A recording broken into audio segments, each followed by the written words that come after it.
Isang mapagpalang umaga po sa ating lahat. Muli ako si Miat Sebastian and welcome to our daily devotion with Pastor Russell Ocampo.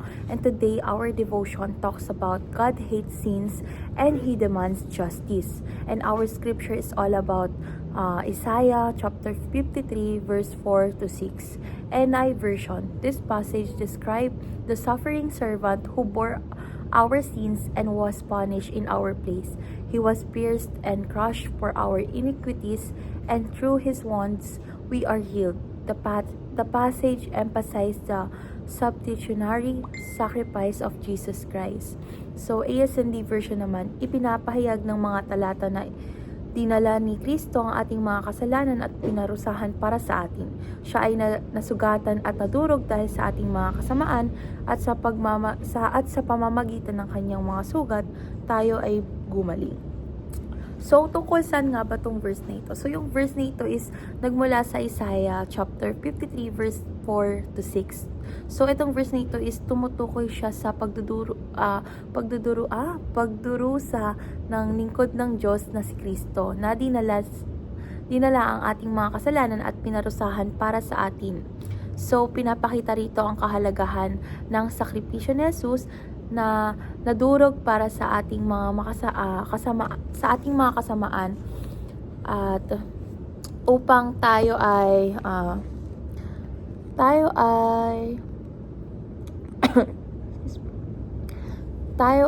mapatawad at magamot sa ating spiritual na sakit. So ang mga verse na ito is nagsasaad ng malalim na pagmamahal at hustisya ng Diyos sa pamamagitan ng kanyang anak na si Jesus. So, dadako na tayo sa ating teaching. So, yung first teaching natin is God hates sins and He demands justice. So, alam naman natin na siya ay banal at matuwid. Kaya't ang kasalanan ay hindi maaaring ipagwalang hambahala. Kasi ang katarungan ng Diyos ay nangangailangan ng sapat na kaparusahan para sa ating mga kasalanan. So, second is God condemns sin in the body of Christ. So, ipinatong ng Diyos ang ating mga kasalanan kay Jesus sa pamamagitan ng kanyang katawan ay kinuha ang ating parusa na dapat sana ay para sa atin. So, sa ganitong paraan, naipakita ang hustisya at awa ng Diyos. Pangatlo is God crushed the Son to save the children. So, si Jesus ay nadurog at nagdusa para sa kapakanan ng kanyang mga anak. So, upang sila ay maligtas mula sa puot ng Diyos at makamit ang buhay na walang hanggan, ito ay isang aktong puno ng pagmamahal at sakripisyo. So, dadako na tayo sa ating application.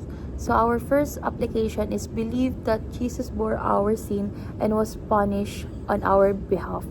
So, ang tunay kasi na pananampalataya sa Ebanghelyo ay nangangahulugang pagkilala natin sa ating mahal na Diyos or kay Jesus. Kasi siya ay namatay para sa ating mga kasalanan at siya ang pumasan ng kaparusahan na dapat ay sa atin. So, ito ang pundasyon ng ating kaligtasan. So, second is believe that Jesus canceled our debt and all our pending cases. So, sa pamamagitan ng kanyang kamatayan is binayaran niya ito ng walang pag-aalinlangan dahil alam naman natin na lahat tayo ay may pagkakautang sa ating mahal na Diyos. So, ang bawat kaso laban sa kanya ay sa atin ay kinansela na dahil tayo ay napalaya mula sa hatol ng kasalanan. So, last is believe that Jesus died and lives again to give us new life.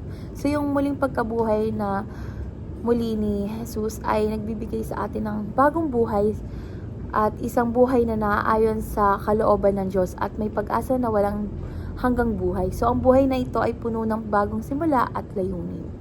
So, dadako na tayo sa ating last part, which is our discussion. And our discussion is all about why it is important for us to know the heart of the gospel's message.